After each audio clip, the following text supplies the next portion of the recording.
శ్రీ మహాగణాధిపతయే నమః. శ్రీ గురుభ్యో నమః. శ్రీమాత్రే నమః. నిత్యముక్త, నిర్వికార, నిష్ప్రపంచ, నిరాశ్రయ, నిత్యశుద్ధ, నిత్యబుద్ధ, నిరవధ్య, నిరంతర అనగా అర్థం ఏమిటి? ఐశ్వర్యయుగం శ్రీ లలితా మాతృనామాలకు గురువుల వ్యాఖ్యానం. నిత్యముక్త అనగా ఏ వస్తువుతోటి ఎప్పుడూ సంబంధం లేకుండా ఉంటుంది కనుక అమ్మవారు నిత్యముక్త.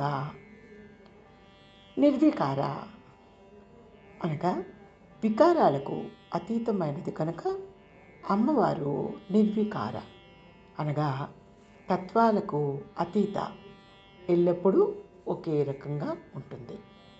నిష్ప్రపంచ అనగా గ్రహ, నక్షత్ర, జ్యోతిష్య, కళాకాష్టాదులతో కూడిన ఈ చరాచర జగత్తును ప్రపంచం అంటారు.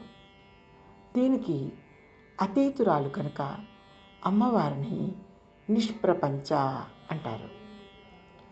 నిరాశ్రయ అనగా ఆశ్రయం అనగా ఉండే చోటు. సర్వజగాలకు తానే ఆశ్రయం కనుక అమ్మవారు సర్వాశ్రయ. తనకు ఆశ్రయం అవసరం లేదు. అంతా తానే అయినప్పుడు తనకు మరొక ఆశ్రయం అవసరం లేదు కనుక ఆ తల్లిని నిరాశ్రయ అంటారు. నిత్యశుద్ధ అనగా ఏ విధమైన అపవిత్రత లేనిది, ఏ విధమైన అపరిశుభ్రత లేక ఎల్లప్పుడూ శుద్ధురాలై ఉంటుంది కనుక అమ్మవారిని నిత్యశుద్ధ అంటారు. నిత్యబుద్ధ అనగా అమ్మవారు జ్ఞానస్వరూపిణి. సర్వప్రాణుల్లోని ఆలోచన శక్తి, చిచ్చక్తి నిత్య అనుభవపూర్వకమైన, అనుభవ రూపకమైన బుద్ధి కలది.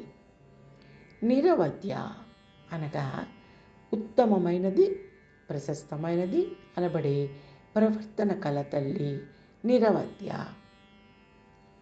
నిరంతర అనగా అంతరం అనగా భేదం. భేదం లేనిది నిరంతర అనగా తన సృష్టికి తనకు ఏమాత్రం భేదం లేనిది అమ్మ. నమః శివాయ చ నమః శివాయ. బలం గురోర్ ప్రవర్తతాం.